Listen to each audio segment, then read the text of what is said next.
Hi, I'm Caroline and I'm really nervous. Tak ahoj, jmenuji se Karolína a jsem trochu nervózní. I got really nervous because Alex came up here and didn't have any notes. A jsem i nervózní trochu proto, když Alex dával své svědectví, tak neměl žádné poznámky. But I have my notes, so hopefully it'll help me. A tak mám tady své poznámky a doufám, že mi trošičku pomohou. So this is my first time at English camp. A tohle je můj první English camp. In fact, growing up, I did not attend church or have Christian parents. Not. A když jsem vyrůstala, tak jsem nebyla ani součástí sboru, ani jsem neměla křesťanské rodiče. In fact, my parents were not only not Christian, but also did not like Christian or the idea of me going to church. A moji rodiče nejenom, že nebyli křesťani, ale oni dokonce byli křesťanství nepřátelští a nechtěli, abych do žádného sboru chodila. To give you a picture of my upbringing, Pokud vám mám dát obraz toho mého dospívání nebo vyrůstání, I'll tell you a couple of stories. tak vám pokusím jej vykreslit na několika příbězích. I had a very, very strict upbringing where my parents gave me almost no freedom. Mí rodiče byli velmi přísní a byli velmi striktní a nedali mi téměř žádnou svobodu. So I was a really obedient child because I was super, super fearful of my parents. A tak jsem byla velmi poslušné dítě, protože jsem se svých rodičů hodně bála. So during summer, A tak během léta I would have to wake up at 5:30 a.m., jsem musela stávat v 5:30, run 4 to 5 miles, běžet 4 až 5 mil and then go right back home to study until about 7 p.m. a vrátit se domů asi tak do 7 hodiny. My parents let me out maybe like, I don't know, once every 2 months. Rodiče mi dovolili jít ven tak jednou za 2 měsíce. I also had to ask my dad for permission to shower. Rovněž jsem musela svého tatínka žádat o povolení jít se vysprchovat, Take a nap, nebo si zdřímnout, and when I'm studying, even go to the bathroom. a nebo když jsem studovala, tak dokonce vůbec jít si odskočit. And the funny thing is, he didn't always say yes. A nejveselější tedy je, že on ne vždy řekl ano. When I reached middle school, I started hanging out with the wrong crowd. Ale když jsem se dostala na střední školu, tak jsem začala trávit čas ne úplně dobrými vrstevníky. So I was only about 11 or 12 years old, and behind my parents' back, A bylo mi tehdy asi 11, 12 a za zády rodičů I started to smoke, jsem začala kouřit, drink, pít, steal, krást and sneak out of the house at night. a utíkat z domova v noci. I did so many unwise things during that part of my life. A během této části života jsem udělala mnoho nemoudrých věcí. That looking back, I realized that God has shown me so much grace. A že když teď se podívám zpátky, tak vidím, jak Bůh mi projevil hodně milosti. By protecting me from the consequences of my bad decisions. Když mě Bůh ochránil před důsledky těchto hloupých, velmi špatných rozhodnutí. When I started high school, I have a couple pictures of me in middle school. Já tady mám ještě pár obrázků. So these are my friends. I don't know if you could tell, but these are like the cool Asian kids up to no good. No good. Aha. To jsou teda ti mý přátelé z těch raných let střední školy a to jsou takové jakoby cool až k špatnosti, se pokusím přeložit. We like to take pictures that make our face look white. Tak my rádi jsme se fotili tak, aby naše tváře vypadaly jako, že jsou bílé. You can take that off. When I started high school, I attended a summer camp for the cross-country team. A když jsem začala chodit na skutečnou střední školu, pokročilejší, tak jsem se dostala na nějaký kemp. A couple of girls on the team found out about me drinking and smoking in middle school and started to tell the other girls about it. A některé dívky tam objevily, že jsem kouřila, pila a tak dále a začaly o tom říkat jiný. I was so embarrassed and did not want to have that reputation, so I decided to change into a goody-goody. A mně se ta reputace tak strašně nelíbila, že jsem se rozhodla, že se sama přeměním v takovou jako hodně hodnou holčičku třeba. As a result, in high school, I was the cross-country captain. A během střední školy já jsem se stala v té organizaci cross country nějak... Jo, takhle, is it like sport organization? Track. Jo, takže orientační běhy nebo přespolní běhy, tak jsem se stala kapitánem mužstva. On a debate team. I'm sorry, what team? It's okay. Sorry. In lots of clubs. A v mnoha klubech a tak dále. And got accepted into my dream school, UCLA. A i díky tomu tak jsem se dostala na prestižní kalifornskou univerzitu UCLA. I stopped like drinking, smoking, and stealing. A já jsem tehdy skutečně přestala krást, pít a kouřit. And I felt like I was being rewarded for my good behavior because I turned my life around. A tak jsem se cítila, že jsem odměňována za to, jak dobře jednám a že jsem si dala ten život do pořádku. On top of all that, during my senior year of high school, a navrch toho, během těch posledních let střední školy, I started to date Evan, who I had a major crush on since freshman year. Jsem začala chodit s nějakým mužem. Here are some pictures of us. Oh yeah, this is Evan's in the back. If you want to raise your hand.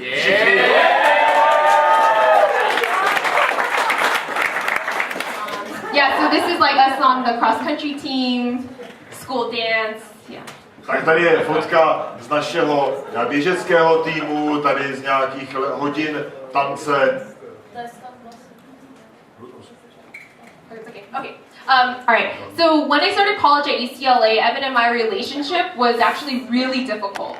A tehdy vlastně v těch letech ten náš vztah byl velmi složitý. We weren't able to see each other often, and for me, schoolwork was very difficult and overwhelming. A v tom období vlastně i ty povinnosti ve škole byly velmi složité, těžké a my jsme se nemohli vídat tak často.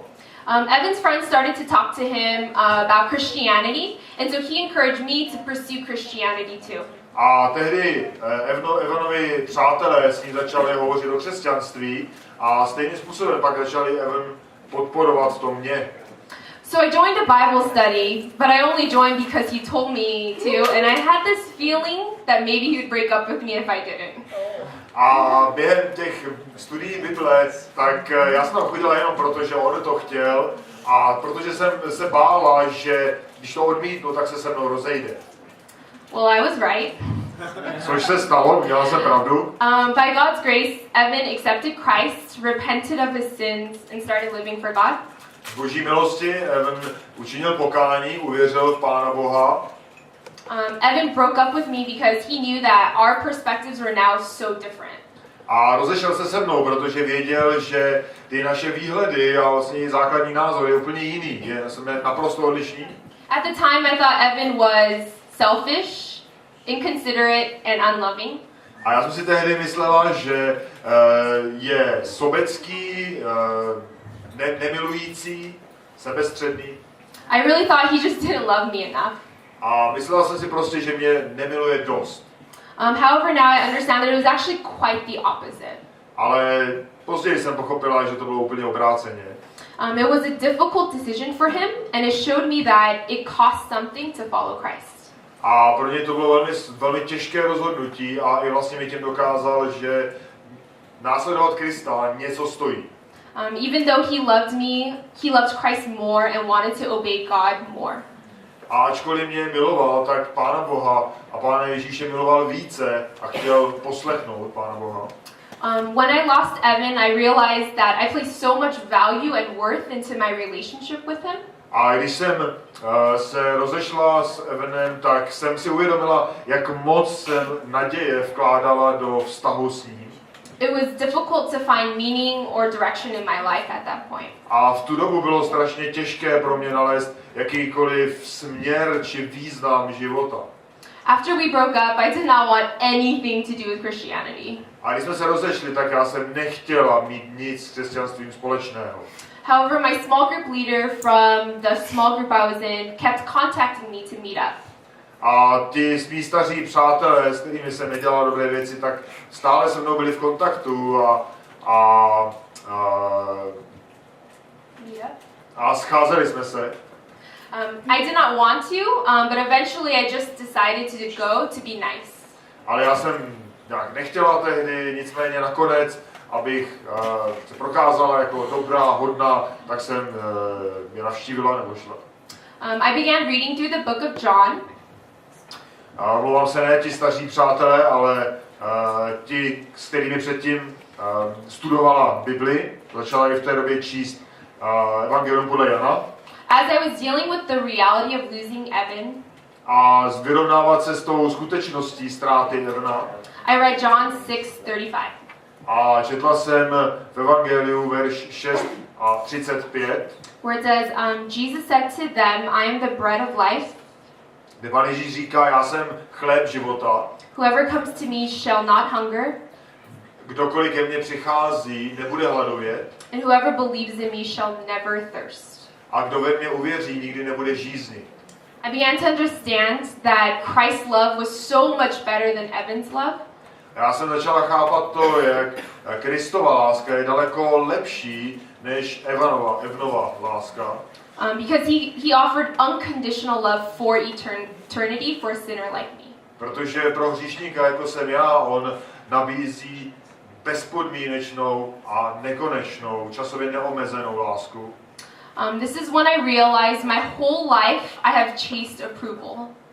A já jsem si uvědomila, že vlastně celý život jsem svým způsobem jakoby hledala nějaké potvrzení něčeho. Approval from my parents, friends, Ať už to bylo potvrzení od mých rodičů či přátel, teachers, coaches, učitelů nebo trenérů, colleges, Evan, nebo univerzity či samotného Evna.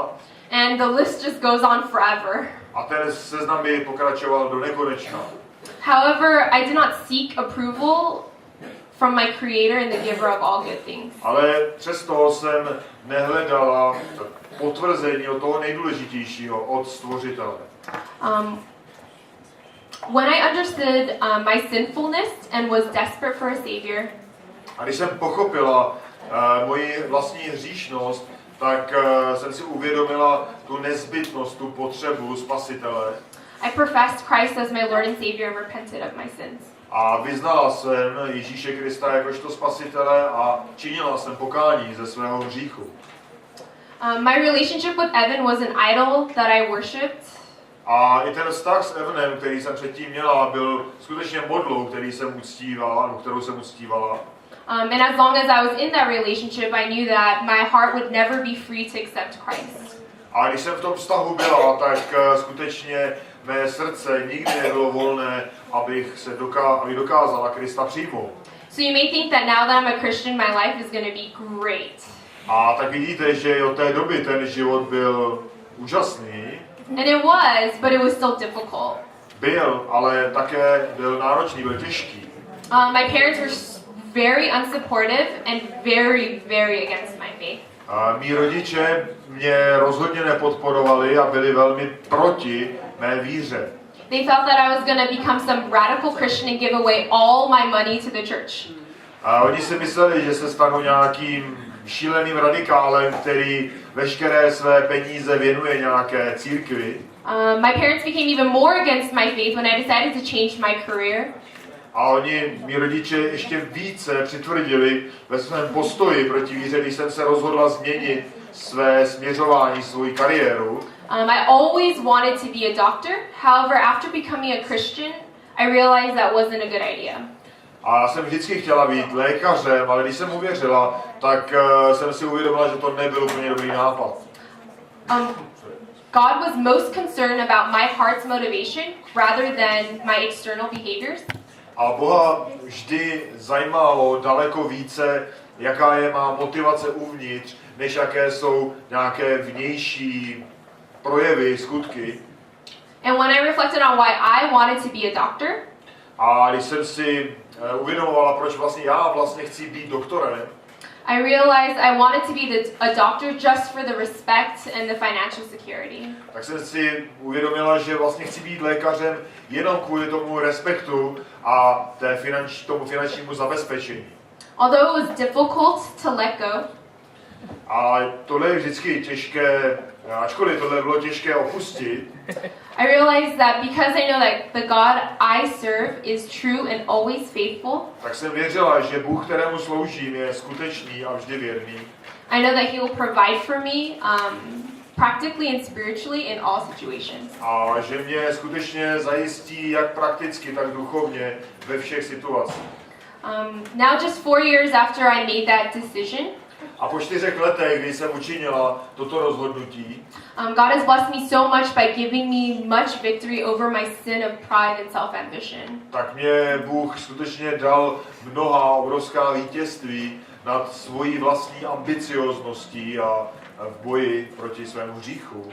Although I'm not perfect and often find myself pursuing things for my own glory, A ačkoliv rozhodně nejsem dokonalá a často jdu za věcmi proto, abych dosáhla svoji vlastní slávu, I know that God will complete the work He began in me and will continually grow me in my weaknesses. tak jsem si jistá, že Bůh dokončí tu práci, kterou ve mně začal a dá mi zvítězit nad těmi mými slabostmi. Long story short, I know you guys are probably like, aren't you married to Evan? Tak jak to zkrátila, určitě očekáváte na ten závěr, jestli nakonec se nevzali. Maybe I can share with you guys at another point in time, but here's some pictures. Ale Oh. možná už jste to slyšeli, tak možná You can just go to the next one. pár obrázků. These are our engagement pictures that we took. Tohle to jsou to obrázky z dne zastoupení And we got married 2 weeks ago. a před 2 týdny jsme se vzali.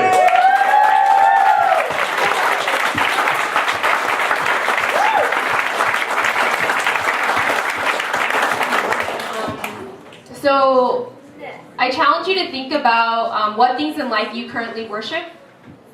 Já bych vás chtěla vyzvat, abyste se zamysleli nad tím, jaké věci ve vašich životech uctíváte.